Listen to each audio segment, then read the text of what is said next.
Patriots Nation. What's going on? Brian Phillips, editor and staff writer here at patspulpit.com. We have got a special crossover episode of, just basic, general, awesome Patriots content. It's not necessarily an episode of Deep Down the Middle or an episode of the Pats Nation podcast, but we have Pat Lane from the Pats Nation podcast and my normal co-host, Ryan Keiran, here this week. It's a special off-season project that we started last year. It's Pat's little pet project. The Pats March Madness bracket. Pat, how you doing? And give us a little breakdown on how the bracket is shaping out this year and what the format is and what that whole process is. All right. Well, thank you. I'm doing great. Doing great. Thank you for having me on. I appreciate it. It's our first time together. I know you've been on my show before, and I'm excited to be on yours as well. But last year, we did the best games of the Belichick era, which was fun, good conversation. But this year, it's even better conversation, I think. It's actually the biggest busts of the Belichick era. And so when you look at a bust, and we had, a spirited conversation in the Pats Pulpit Slack channel, kind of about who the busts were and what a bust entailed. And so on this list, the only draft picks on this list are first and second round picks. So, guy like Josh Boyce, yeah, he sucked. Did I want him to be good? Absolutely. But he was a fourth round pick. So he's not really a bust because, we weren't expecting that much from him. And so you look at, first and second round picks, and that's kind of where it all came from. And again, a lot of people bringing things into the chat, and I'm bringing things through people, and we're just talking to different friends and, oh, hey, remember this guy and that guy, and a lot of guys that we kind of pulled out of the woodwork that we had forgotten about that I kind of blocked out of my memory. And so it was a lot of fun, and then I went through naming the regions, and, you'll see once you get a closer look at it, everyone out there, you can see it on your screen if you're watching it right now. But if you get a closer look at it, the regions are named after players who were drafted in the drafts of players in that region. So for instance, in the Chad Jackson region, or in the Greg Jennings region, is Chad Jackson, because Patriots took Chad Jackson over Greg Jennings. In the Dominique Easley region, in the DeMarcus Lawrence region, is Dominique Easley, because the Patriots drafted Dominique Easley over DeMarcus Lawrence. In the Mark Andrews region is Duke Dawson, because Mark Andrews obviously available when Duke Dawson was taken. And then in the Keenan Allen region is Aaron Dobson, because Aaron Dobson was taken when Keenan Allen was available. And so I thought it'd be kind of fun to throw some names in there that are fairly big names, that are players that the Patriots missed out on because they took some bum instead. Yeah, and we're doing a little bit of different off-season content for you guys here. Ryan, how are you doing, sir? And I know you've got to be licking your chops here at some of the names on this busts list. Absolutely, I'm doing great. I'm excited to do this episode with Pat. Excited to dig into this bracket. March is for brackets. Send me all of them. I'll fill all of them out. Mm-hmm. And the only initial note that I have is, since we talked, Greg Jennings, Chad Jackson, the first formulated football thing that drove me nuts. And so that year I was 10 or 11, the year of the Lawrence Maroney, Chad Jackson draft. Sweet. And Maurice Jones-Drew and Greg Jennings went after Lawrence Maroney and Chad Jackson. So it was just the most obvious, one-to-one, exactly what they wanted.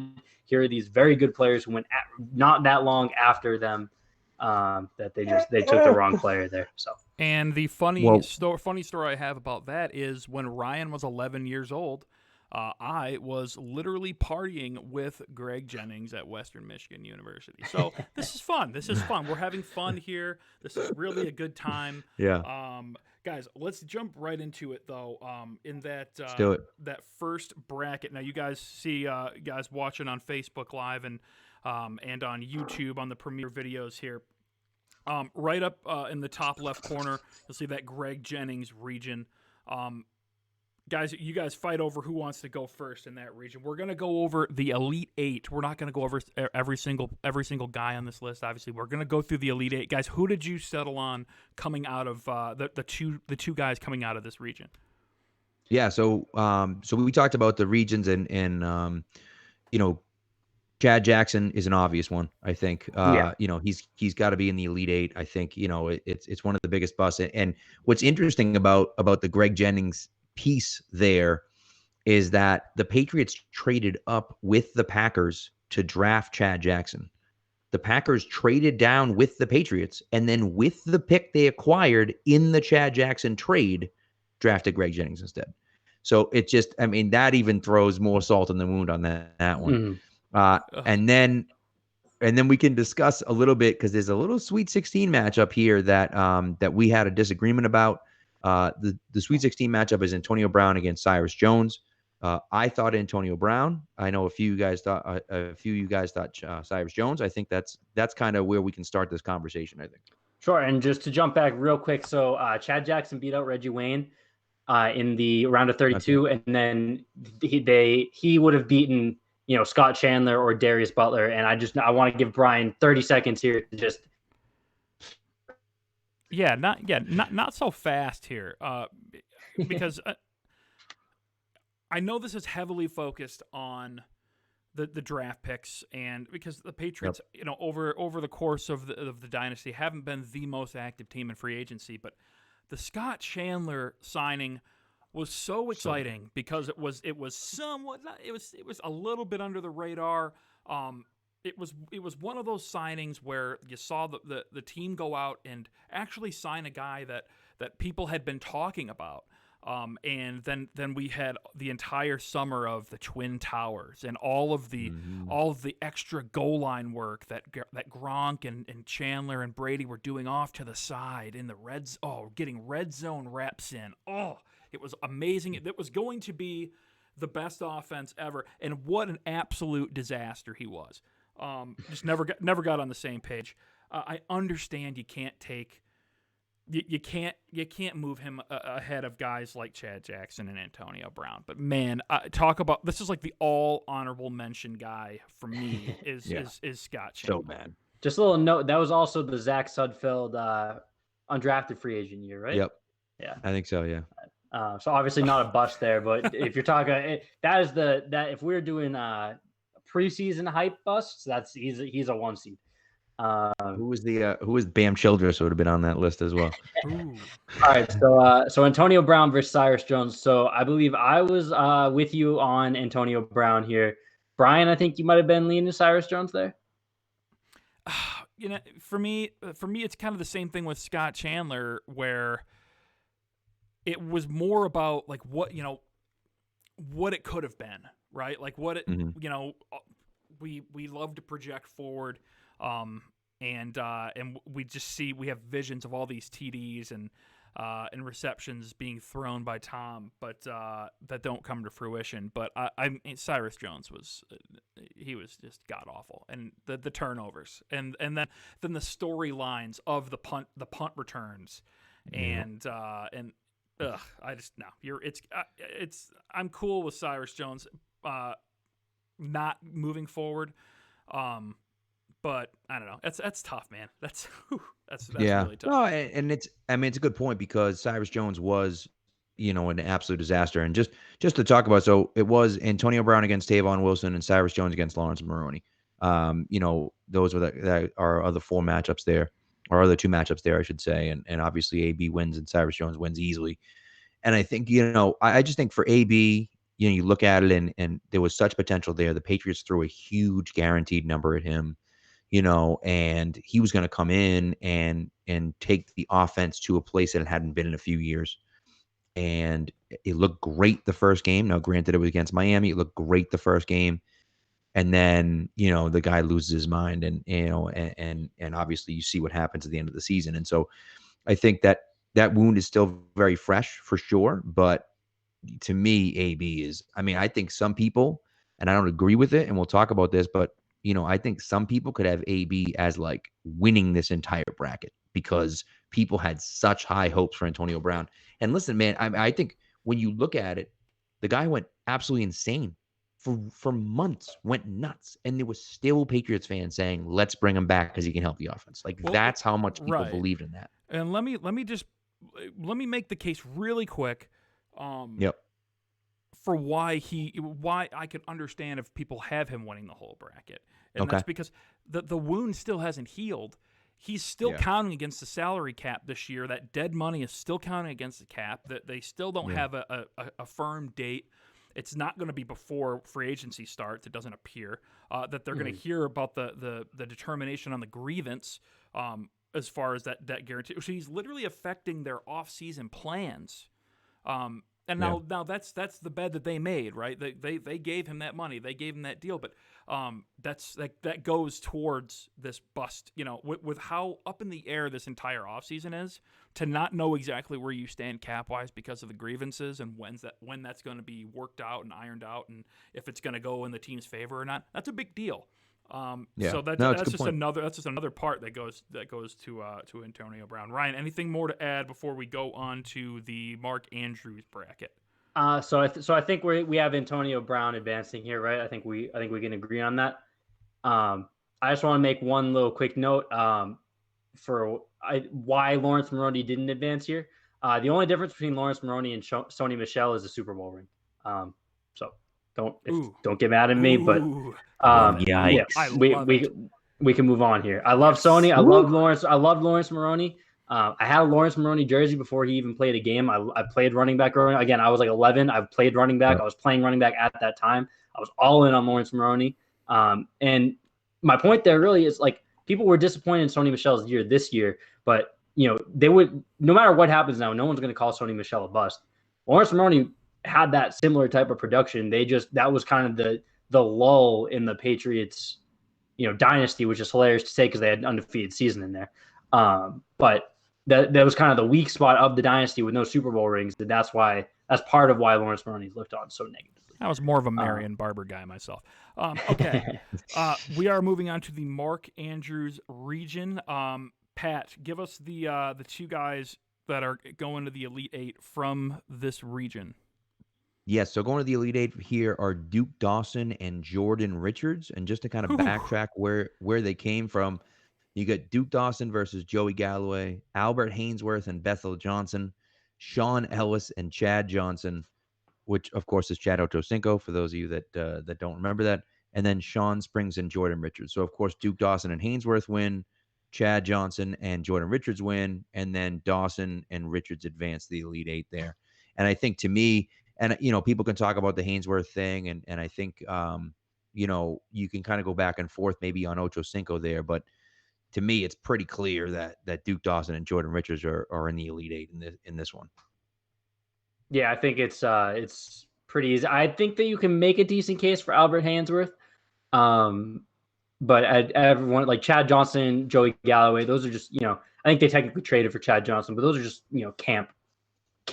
See what happens here. Same with Reggie Wayne and the other side of that bracket that we already went over. Right. It's hard to really call them busts when they were kind of back end of their careers, just seeing if you get anything out of them guys. Yeah.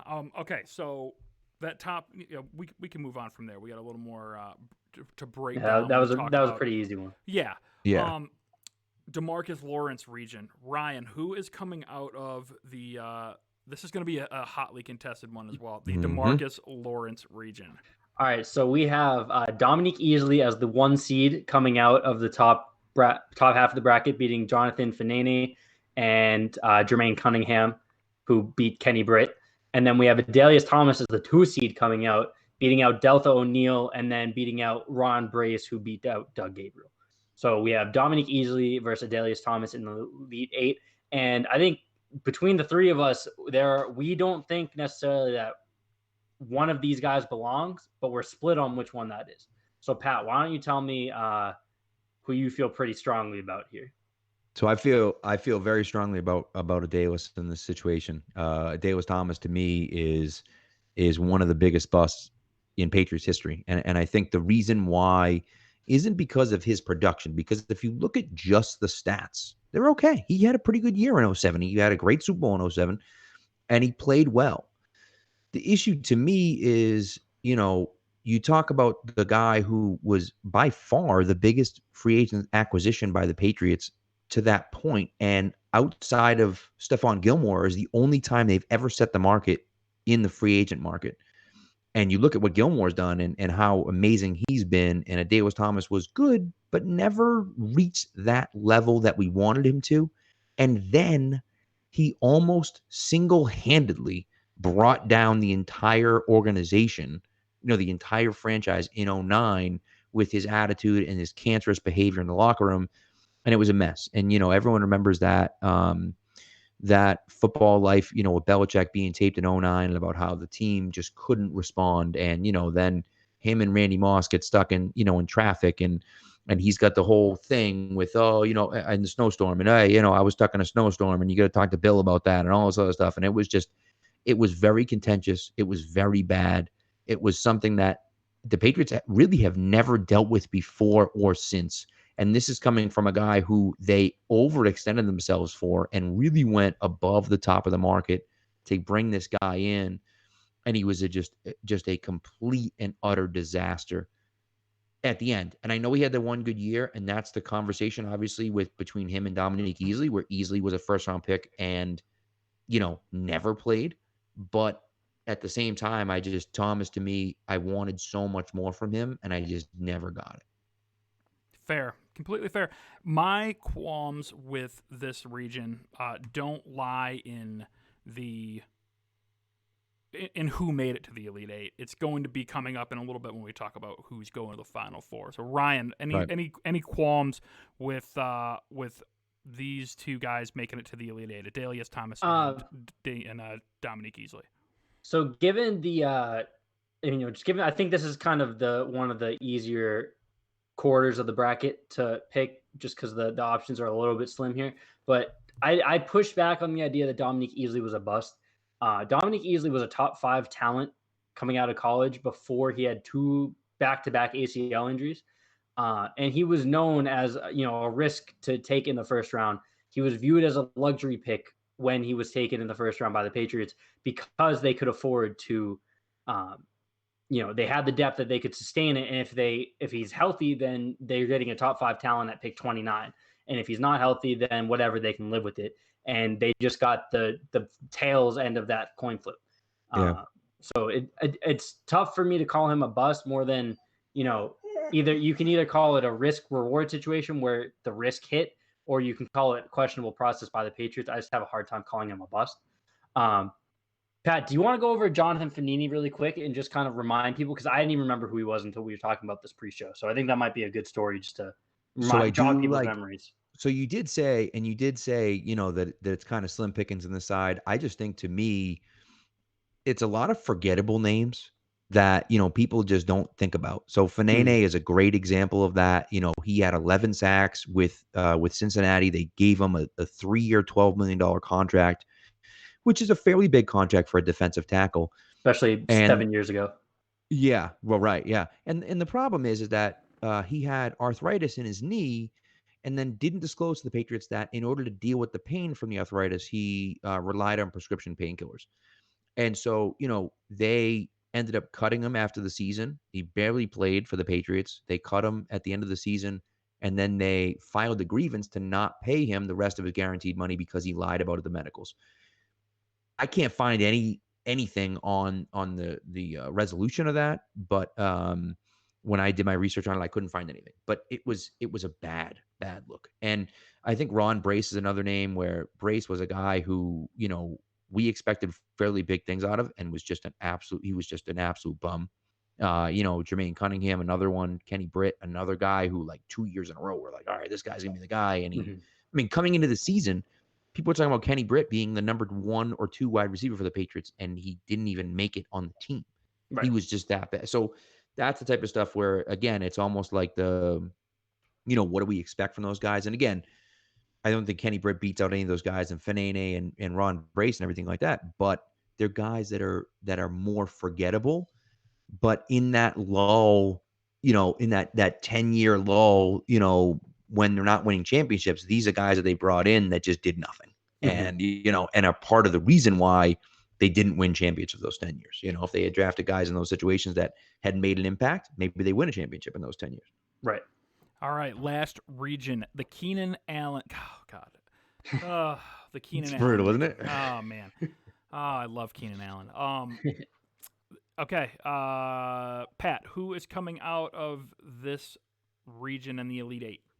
All right, so coming out in the Elite Eight is Razai Dowling and Aaron Dobson. And so Dowling goes up against Fred Taylor in the first round, and then it's Mike Gillislee and Michael Bennett. and then it's Adrian Clem and Terrence Wheatley and Coney Ely and Aaron Dobson. Just a pile of poo there. Of course, Razai Dowling goes forward. And then we have Aaron Dobson moving forward as well from there. But those are the 8 guys in that region. And again, another one, pretty clear cut, man. I mean, there's really no discussion here until we get to the Elite 8. It's clearly Razai Dowling no against problem Aaron Dobson. here. I don't think any of us three have any problems with these two making it to the Elite 8. Ryan, any qualms? No. My only qualm is getting Fred Taylor on this bracket at all, because Fred Taylor can do no wrong. I love that man.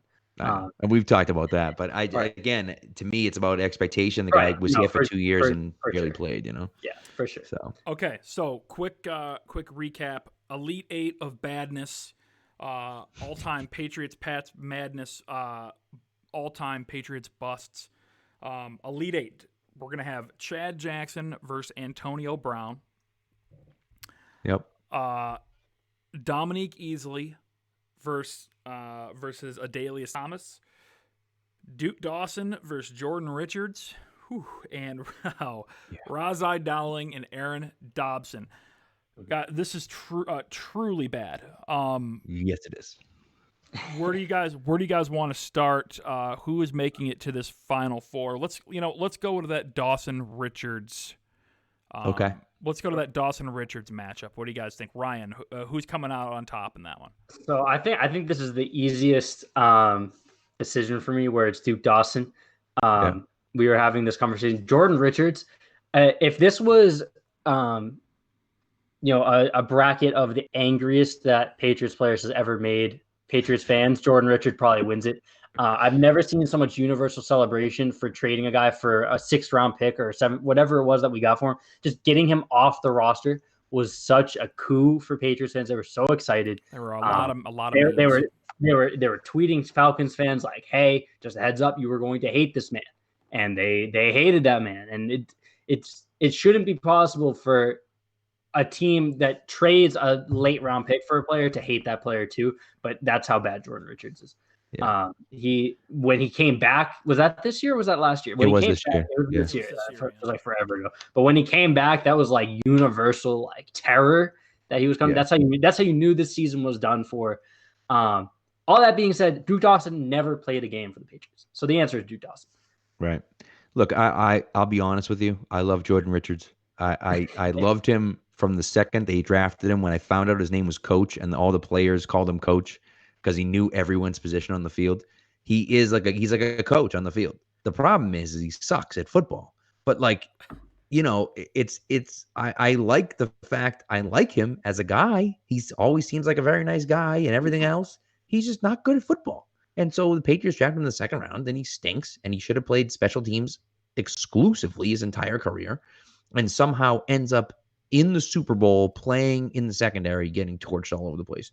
And so clearly for him, it's a bad look. But it's not really his fault. He just sucks at football. So, but Duke Dawson, with that being said, Duke Dawson's the only player in the Belichick era to be drafted in the 1st or 2nd round and not make it onto the team his 2nd year.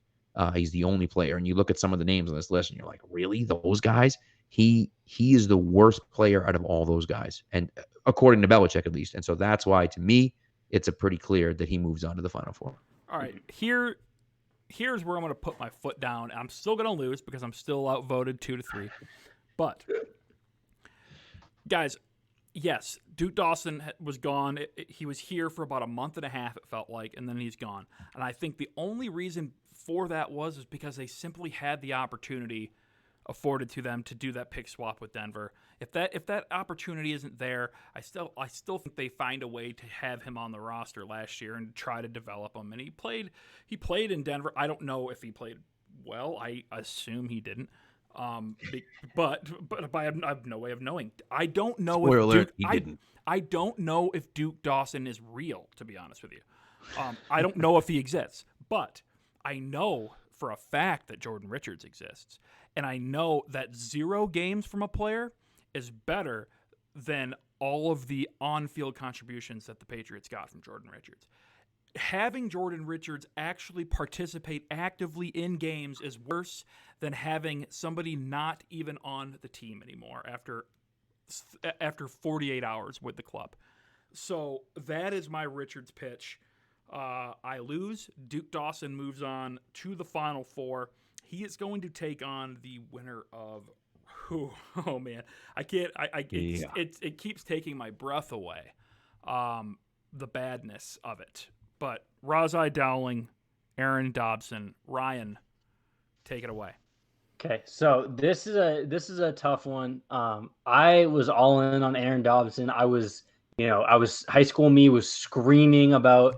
He had one career drop at Marshall, and it was in his freshman year, which wasn't actually true because drop stats are terribly recorded. Yeah. But I was all in on Aaron Dobson and Kembrell Tompkins. That was the future. And he was really bad. Josh Boyce. Don't forget about Josh Boyce. Josh Boyce. And so in terms of which one of these hurt me more, it was Aaron Dobson. But in terms of who advances, I think it's got to be Razai Dowling.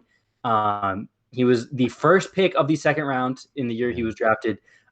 He only played 9 games for the Patriots. Aaron Dobson, the only regular season Patriots game that I've been to was Aaron Dobson's 2 touchdowns against the Steelers. So I have proof that Aaron Dobson did something in a Patriots uniform. I don't think we have that proof for Razai Dowling. And considering he was the higher of these second round picks, I think that the answer's got to be Dowling. Yeah. It's tough for me because I'm in the same boat as you. I loved Aaron Dobson when he came out. I thought he was a great player. I saw, the one clip. If you've seen it, the one clip of him in the back of the end zone with Marshall with the one-handed catch over 3 guys. It was unbelievable. I'm like, oh my God, that guy's amazing. And then they drafted him in the second round, and I'm like, this kid's going to be a beast. And he was so bad, so bad. And, I think the problem with Dobson is that they invested so much in him. They tried to rebuild their offense in 2013 by drafting Aaron Dobson, Josh Boyce, bringing in Kembrell Tompkins, and they all sucked. And Tompkins was probably the best out of the 3 of them, which is crazy. And so game-winning touchdown against the Saints.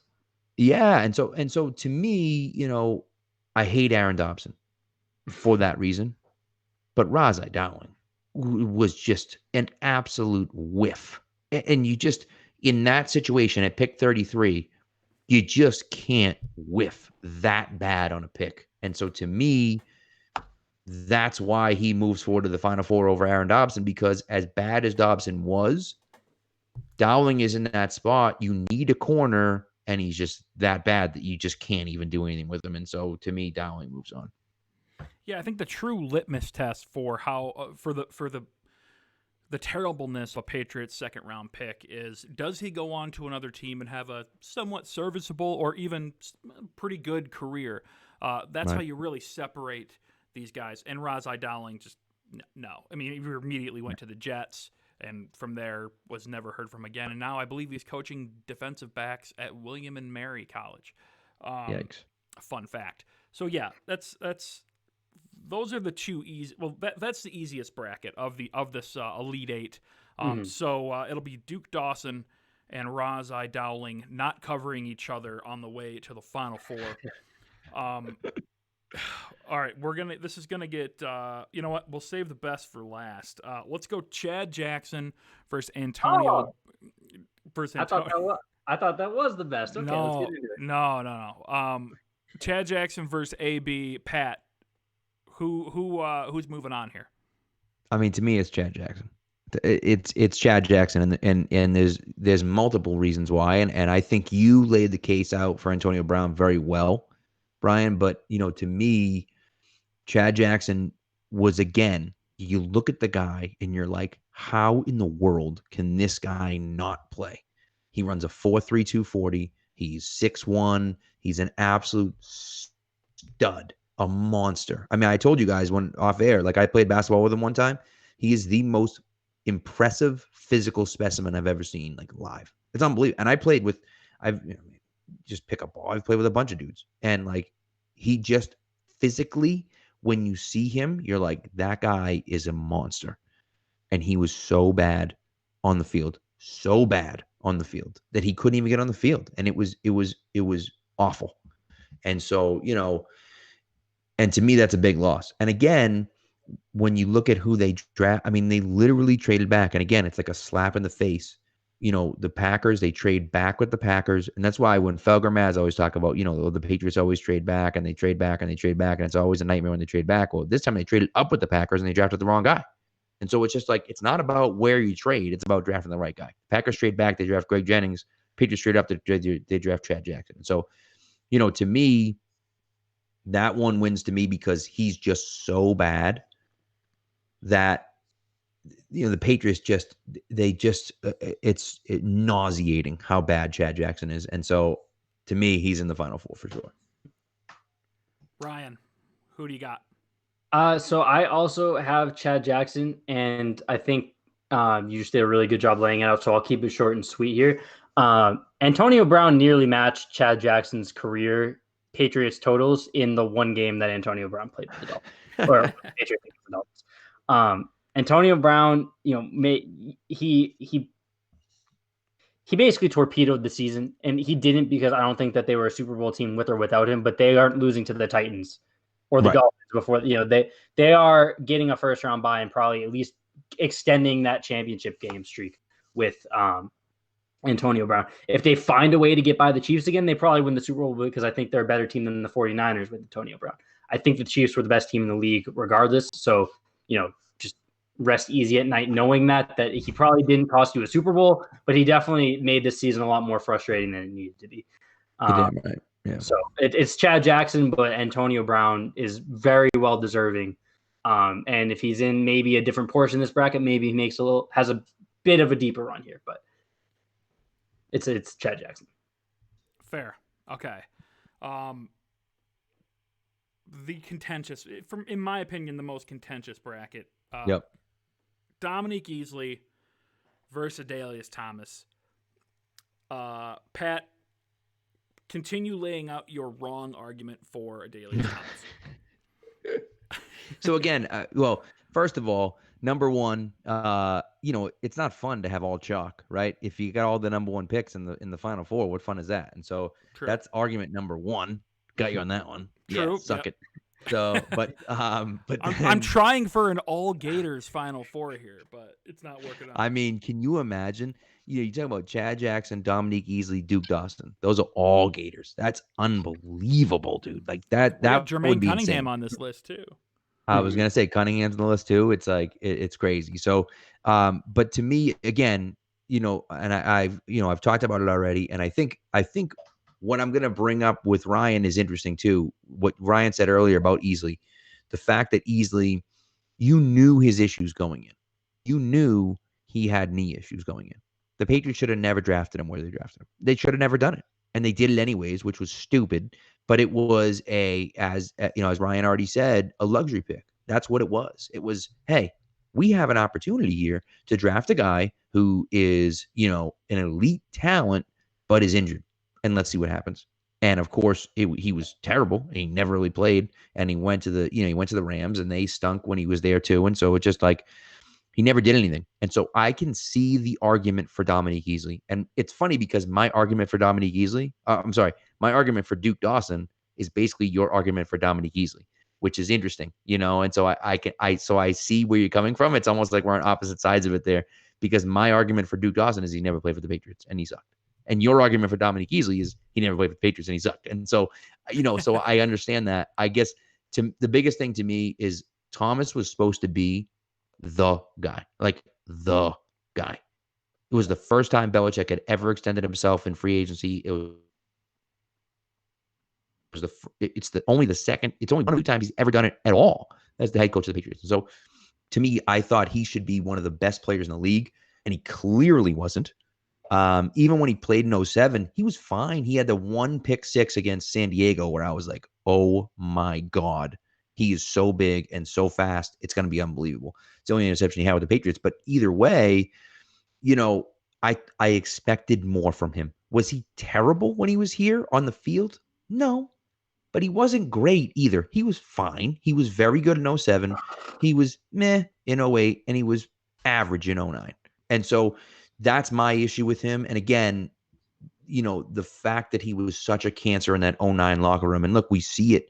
You see it in the football life with Belichick about how he's making comments about Belichick and everything like that. And they've never dealt with that before or since. They've never had a guy do that the way he did it. And so, that's my biggest issue with him, is that he was supposed to basically turn the defense around and be like, he was 30 when he came here. So it's not like he was super young, but be like that next guy on defense, and he just wasn't.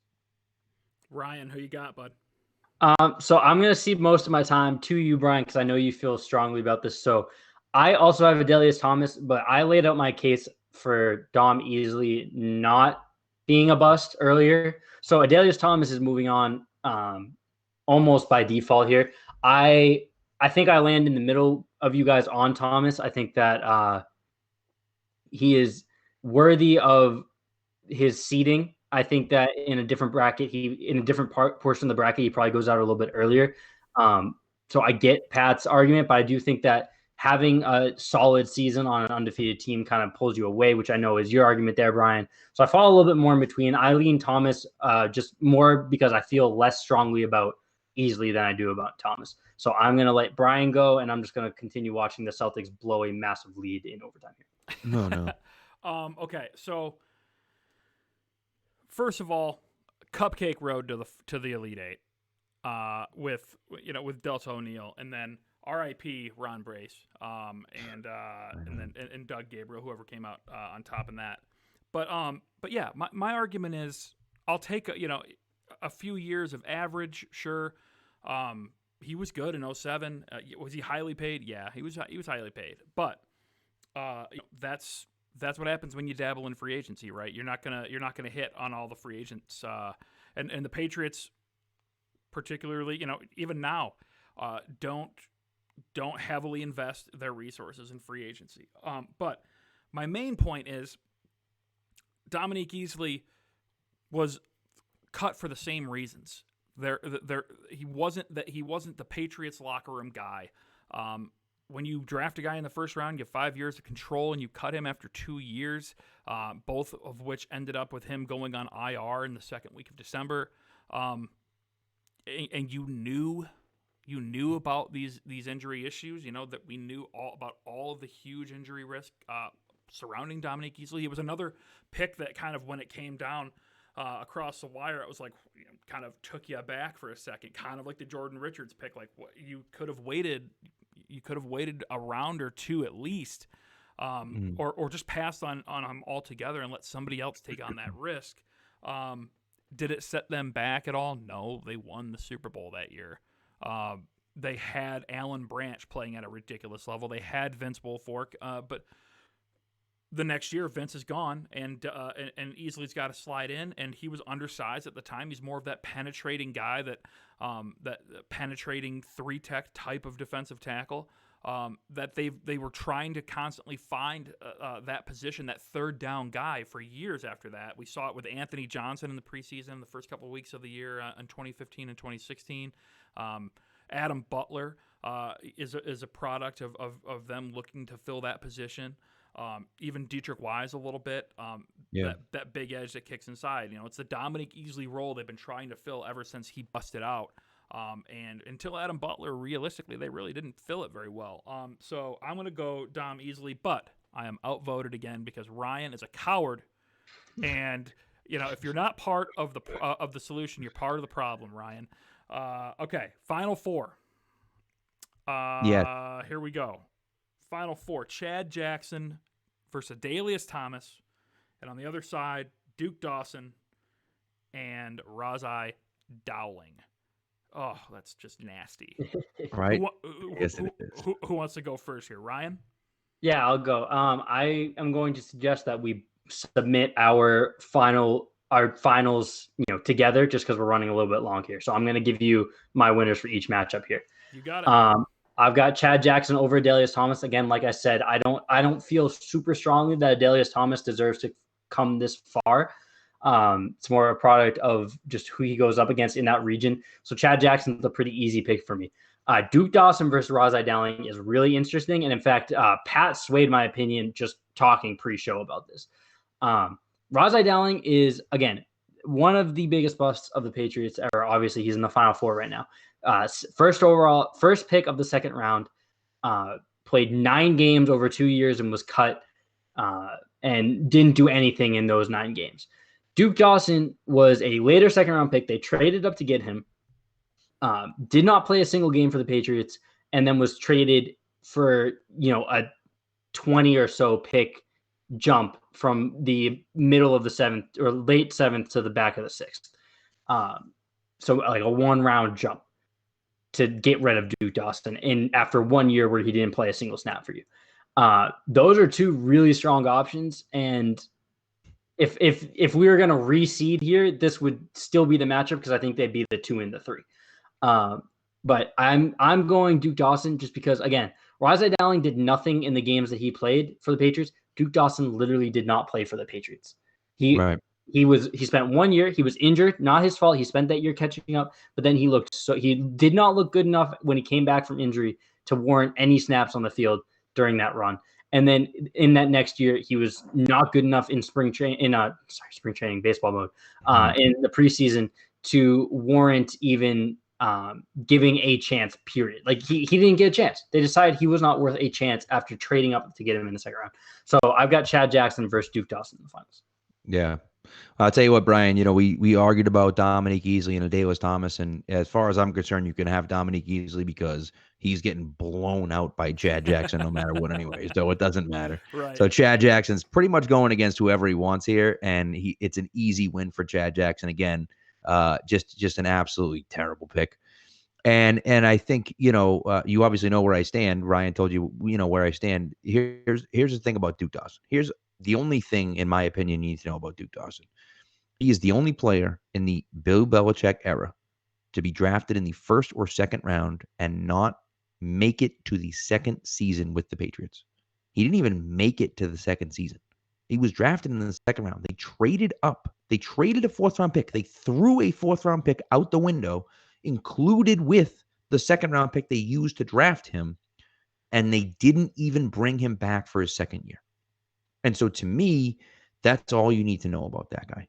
And, and I know the Razai Dowling thing, and that's one of the worst picks the Patriots have ever made because they had a great opportunity. They had a big need at corner, and you can see that littered around here with the Deltha O'Neal and the Sean Springs and the, and all these guys and the Terrence Wheatleys and these guys that they try to bring in to play corner, and they sucked and they couldn't do it for years. And Razai Dowling is another great example of that, and probably the worst example of that. I would say best, but I can't because he's just the worst example of that. And so, but to me, Duke Dawson is more of a bust because of what they gave up to get him and the fact that they literally before his second year would just get the hell out of here. Like we're not dealing with this anymore. Mm-hmm. I can't argue with it. My guy Jordan Richards. I think either one of these guys would have taken out Dowling. Yeah.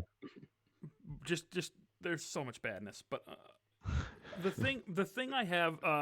So all right. So we're all in agreement here. Chad Jackson versus Duke Dawson is what it comes down to when you look at this Final Four, an all Gators championship round of crap.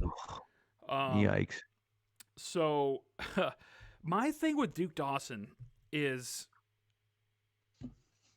well, you know what? Let me backtrack real quick because Razai Dowling isn't even a problem if they if they don't draft Chad Jackson and they take Andrew Whitworth, then they don't have to go. Then they don't have to go after Nate Solder in 2011. Right. And the Razai Dowling thing is off the table. I don't even know what first round corners were available at 11 in 2011. I mean, but that's part of the problem is that you look at, the not just the fact that it happened, but the trickle down effect, right? Of drafting this guy and just completely missing and then having to address that same position over and over and over and over again. And like I said, cornerback is a great example of that. I mean, look at how many corners are on here. We get 32 guys on the list. You have Darius Butler, Tavon Wilson I know is a safety, but I'm lumping him in there anyways. Darius Butler, Tavon Wilson, Cyrus Jones, Deltha O'Neal, Wheatley, Terrence Wheatley, Razai Dowling, Jordan Richards, Sean Springs, and Duke Dawson. Like it's an outlandish number of D-backs that they've had on this list that they just can't hit on these guys. And so you keep going back to the well because you can't bring in enough good players at that position. And it just becomes a problem over and over and over and over again. So let me let me jump in here. Let me finish this thought real quick on Chad Jackson versus Duke Dawson, and why the Chad Jackson pick is so bad is if you take Andrew Whitworth there, you have him and you're set at both of your tackle positions for the foreseeable future. Matt Light's there for another 3 years. And then you can move Whitworth over. Whitworth's still balling out in the NFL. But then at 17 in 2011, you want to take a DB? Go for it. Prince Amukamura is there. Jimmy Smith is there. But then, this kills me. And Ryan, you know how much this is going to kill me. Cam Jordan is there. If you want to go ahead and you want to shore up that D line, you don't want to roll out Sean Ellis and Kyle Love and all these dudes that were there rolling out in 2011 and I mean Brian, Cameron Hayward. All right, everything is Brian, open. you're bearing the lead. Brian, you're bearing the lead. Julio Jones clone John Baldwin was there. Come on. All right, listen, we're going down the rabbit hole here. Chad Jackson. Chad Jackson was an absolute trickle-down domino effect disaster. Yeah. And so I think Brian, what you're saying, and I agree with you, and I know Ryan does as well, is Chad Jackson's the winner of this bracket. Well, the winner question mark of this bracket, because he is that right there is the pick that changes everything. Yeah. It changes everything. In 2011, it changes, if you make that right, if you get that pick right, and that's 06. But if you get that Chad Jackson pick right, then you're looking at it saying, okay, like we got something here. Now, in 06, they were so bad they had to retool their entire offense, bring in Randy Moss, bring in Wes Welker, they changed everything. But hey, so maybe Chad Jackson is our Mo Lewis, and they go undefeated. They go undefeated the next year. He absolutely is. If you want to, they won, but they lost, and so it doesn't matter because 07 is the worst experience of my life, and so like it doesn't, So counterpoint: if Chad Jackson hits, then they don't go undefeated, and then I don't have the worst night of my life ever. So I'll blame him for that too. You want to blame him for that? I'm down. I'm good with that. Only except that would have probably meant that Randy Moss isn't a Patriot, and I don't. That's a good point. Yeah, and that's it's not that if you told me I could have an undefeated Super Bowl season or Randy Moss as a Patriot, I have to think about it. I have to think about it. I know. But, all right. We've gone long. We told you we would. But becoming a regular thing on the show. Guys, go to patspulpit.com. Pat, what's the deal? When's the article coming out? Is it out? Give everybody all the details where they can. Yeah, so I'm gonna try my best to get it online today or tomorrow or whatever. I don't know what day you're releasing this, but Wednesday I'm gonna try to get it online so that it's there for you to download. We're gonna have you guys voting. Last year we had you guys vote on the articles. And so I might write a write-up for all 32 of these guys if I'm feeling adventurous. I might not. But either way, what I'd like to have you do is vote on Twitter. We're going to have each one of these matchups on Twitter, hopefully, and also then in article form as well. So you can vote on that. And then it will be based on the article voting and the Twitter voting. Those two combined will bring us down. And then you guys, the readers, you guys are going to be the ones that decide who the biggest bust of the Bill Belichick era is. All right. So now this is what happened. This is how fans of dynasties like the Patriots spend their off seasons. Yeah. Bitching and moaning about all the stuff we haven't had. It's awesome. It's fun. That's why, guys, it's fun. This is fun stuff. Well, and that's the thing. Listen, if we were the Cleveland Browns, this wouldn't be fun. No. But we're the Patriots, so what's fun? If we were the Cleveland Browns, this would be, the best Browns picks of the last 20 years. And it would be equally hard to fill out 32 worthy candidates. Exactly. Right. So, guys, make sure you guys are tuning in over at patspulpit.com all week and all over the next, couple weeks specifically for the Pats Madness voting, and keep an eye out on Twitter. Guys, you got to be tuning in all off season. All the coverage is there. Make sure you're following these two guys here on Twitter at Ryan _Keiran, Keiran, and at plain _Pats, Plane, for That's Mr. right. Pat Lane. Don't follow me on Twitter. It's cool. At Phillips _SB. At B Phillips _SB, I guess. But guys, thank you for tuning in. I know we went a little long. Like I said, we're having a little fun this week, but we will catch you guys next week on another episode of Deep Down the Middle. Oh, and make sure you guys are downloading the Deep Down the Middle podcast, as well as the Pats Nation podcast with Pat Lane, our guest this week, and Spags. So, hey, just subscribe. All you got to do is subscribe to the Pats Pulpit Network, and boom, you get them all. There you go. Including, and then you get Mark I too. want the show while you're at it. Everyone else, Hey, we got our pitch man here. Anyway, thanks guys. Thanks for tuning in. We will catch you next time. All right, go Pats. Thanks, guys.